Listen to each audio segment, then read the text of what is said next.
अंतर्राष्ट्रीय श्रम संगठन के ताज़ा आंकड़ों के मुताबिक लगभग 2000 में जहां देश में बेरोजगार में पढ़े लिखे नौजवानों की तादाद 54.2% थी, वो 2022 में बढ़कर 65.7% हो गई। उस तरह दुनिया के कारखानों में तब्दील करने की जो मेक इन इंडिया की सबसे बड़ी बात थी, जिसमें 25 अरब डॉलर मोबाइल इलेक्ट्रॉनिक्स वाली कंपनियों को दिया गया भारत सरकार के द्वारा युवाओं को आगे बढ़ाने के लिए, जिसमें 1.3% भी, ये आंकड़ा मेरा नहीं है, ये आंकड़ा भारत सरकार का है, वो स्थिति इसमें पैदा हो गई कि हमने यूथ को आगे नहीं बढ़ा पाया। लगभग 40% श्रमिक किसी क्षेत्र में काम करते हैं और केवल 20% ही विनिर्माण नौकरियां या IT जैसी व्यावसायिक सेवा में काम करता है। ये जो मजदूर है 40%, 10 साल के अंदर इस पर कोई काम वर्तमान सरकार ने नहीं किया। खास तौर पर अनुसूचित जाति SC, अनुसूचित जनजाति ST, पिछड़ा वर्ग OBC आरक्षण के संदर्भ में आप उठा करके देखिएगा, जितनी प्राइवेट नौकरियों की बात आई नियोजित, उस पर कभी भी आज तक सभापति महोदय निजी आरक्षण को लेकर के वर्तमान सरकार 10 सालों में कभी भी किसी भी बजट में प्राइवेट आरक्षण को लेकर ST SC अत्यंत पिछड़े वर्ग के लिए जब आपने सरकारी नौकरी खत्म कर दी, उसी का एक हिस्सा है बजट में जो आया है OBC वर्ग के लिए, जिनकी राह में कठिनाई, छात्रों की प्री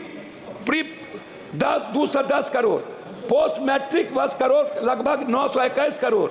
छात्रवृत्ति नेशनल फेलोशिप 55 करोड़, विदेशी शिक्षा की सब्सिडी स्कीम 25 करोड़ तथा छात्रावास योजना पर 45 करोड़ रुपया के अनुमानित, मतलब 2024 के बजट अनुमान के पिछड़े वर्ग के छात्रों और अनुसूचित जनजाति की उच्च शिक्षा विकास के लिए योजना सरकार में बहुत कम घटा दिया ST SC का और OBC का। एक तरफ आप अत्यंत पिछड़ा OBC ST SC के आरक्षण को खत्म कर रहे हैं, एक तरफ उनकी इकोनॉमी को खत्म कर रहे हैं। विदेश जो ST SC OBC के बच्चे जा रहे थे, उसके लगभग पैसे आपने 3 हिस्सा कम कर दिया।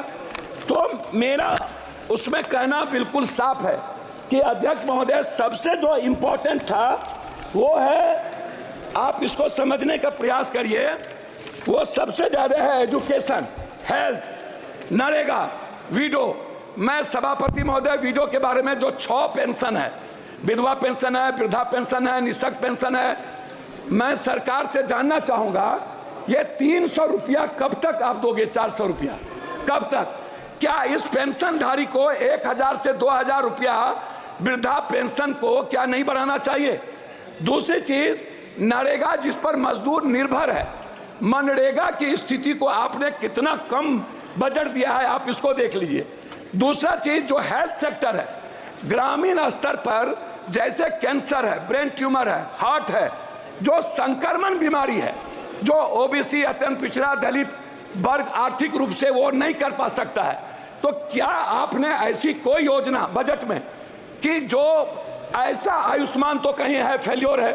तो क्या आप कोई ऐसी योजना जिसमें कैंसर, हार्ट, ब्रेन ट्यूमर, इसका इलाज फ्री और दवाई जो लगातार वृद्धि हो रही है, और ग्रामीण स्तर पर किसी भी अस्पताल का जहां डॉक्टर नहीं है, 76 अध्यक्ष महोदय